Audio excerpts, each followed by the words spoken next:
This is a quick introduction to the concept of linked data. It's a fairly non-technical introduction, so even if you don't know anything about web programming or how the web works, this should still be fairly useful to you.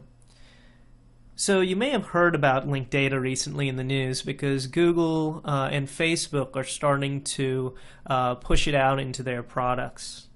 So the first question, I guess, is what is linked data? Right? What is it used for, and how do we produce it?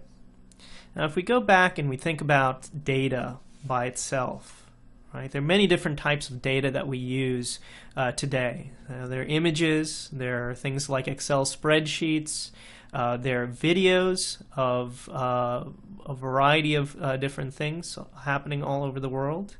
There are websites that include pictures and text.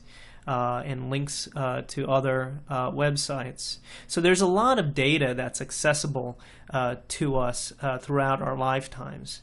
And one of the really cool things about the web is it put that data out there so that it's really easy for us to get access to it. So the web allows us to mix pictures with text, with charts, but not only that, it allows us to link from one document to another. And using these links, we can follow them from one document to the other and figure out a bit more about the subject that we're reading about at the time. So there's this really cool discoverability aspect that the web unlocked between all the different types of data that we have. So this is really a great thing for humans, but computers are still kind of back in the dark ages. They don't understand what's on these web pages. They understand that this is an image, but they don't understand what the image is depicting, when it was taken, any of that information. They understand that this is a link, but they don't know the relationship that this link has to this web page. They don't know if it's a random link that's going to take you to a spam site. And they don't know if it's actually a useful link that's going to take you to, let's say, another Wikipedia article about it. So the big problem that computers have with data today is that they don't understand it, truly understand it, in the way that humans understand the same information on a web page.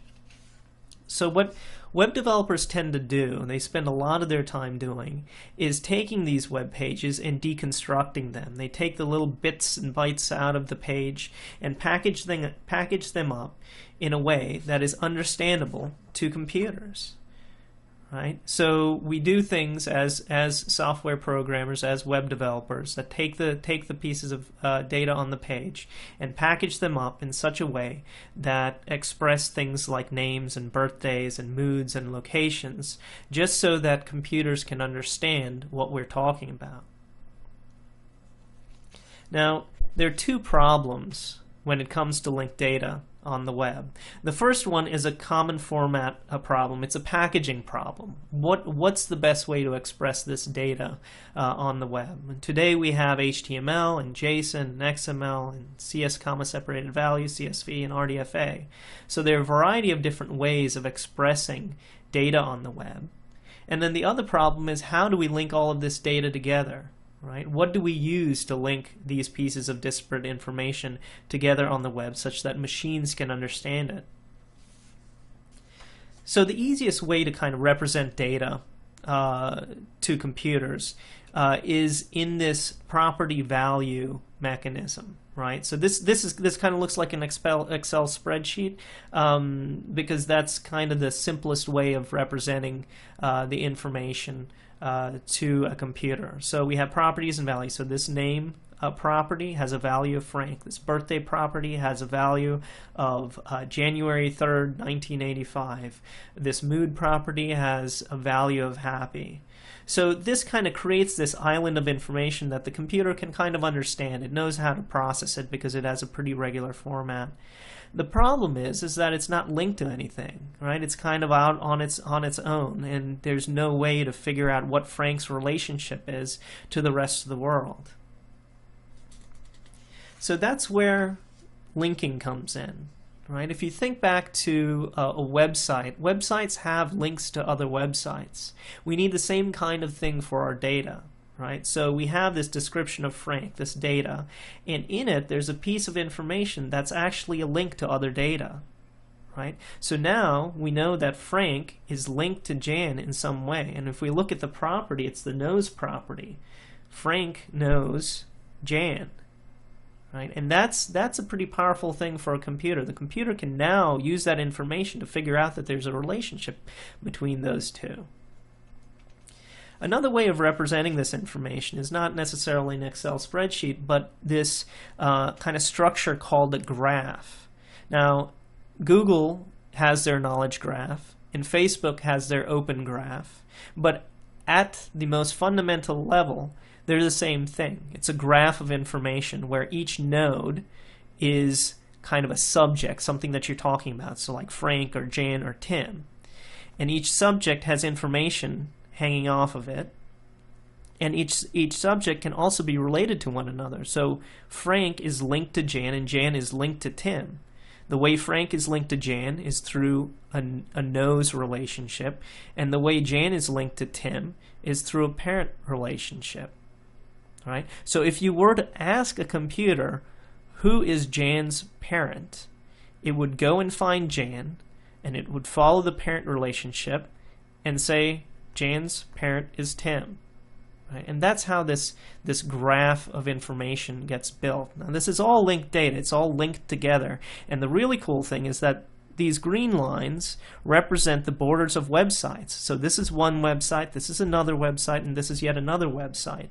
So linked data is data expressed on a website that can traverse via links to other websites. Right? And that means that the internet, or the web rather, becomes this global information repository where you can ask the internet and the web basically questions like who is Jan's parent, and it would be able to start on one website, follow the link to another website, and answer the question for you. Now we have this kind of cool thing on the web, this universal ID mechanism called a URL.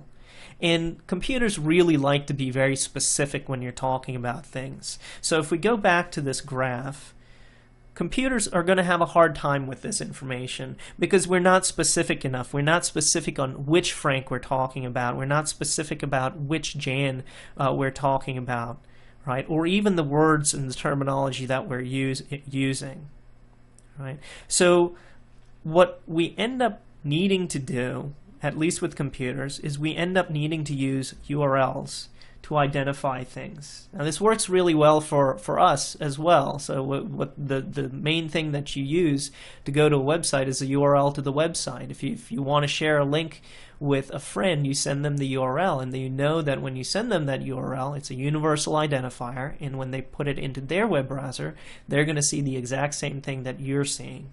Right? So we want to use URLs for everything in linked data, basically. So to a computer, this is what linked data looks like. Right? There's a URL which identifies Frank. There's a URL that specifies a knows relationship, and there's another URL that specifies Jan. Right? Now don't be afraid.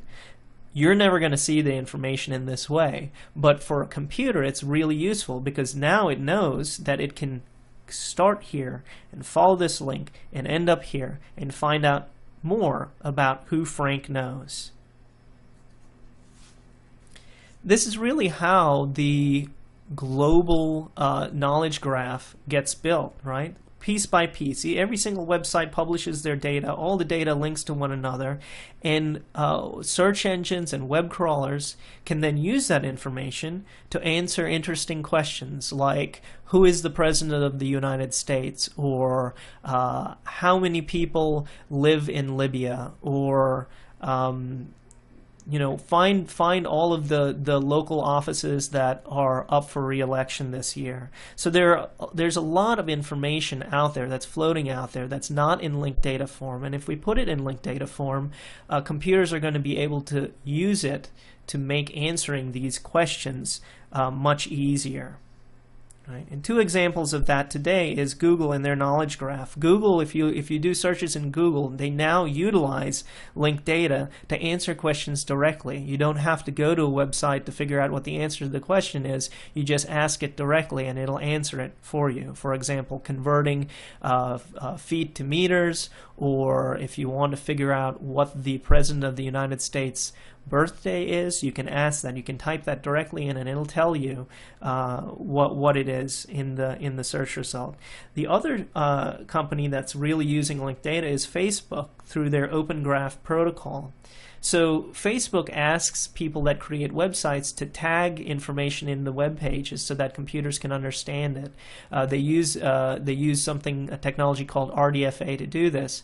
But basically what that does is it highlights pieces of the page that are important to a computer so that the computer can understand what the page is about.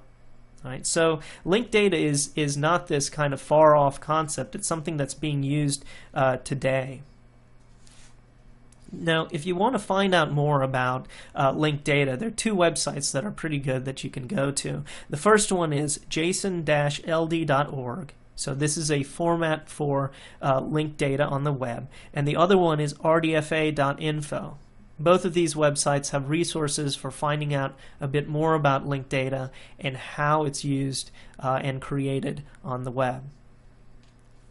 This entire video is released under a Creative Commons Attribution Share Alike license. That means that you can copy it and share it with your friends and remix it as much as you'd like without asking permission. If you have any questions on this tutorial, please contact me. This is my Twitter handle, and I'm also on Google Plus under Amanu Sporny.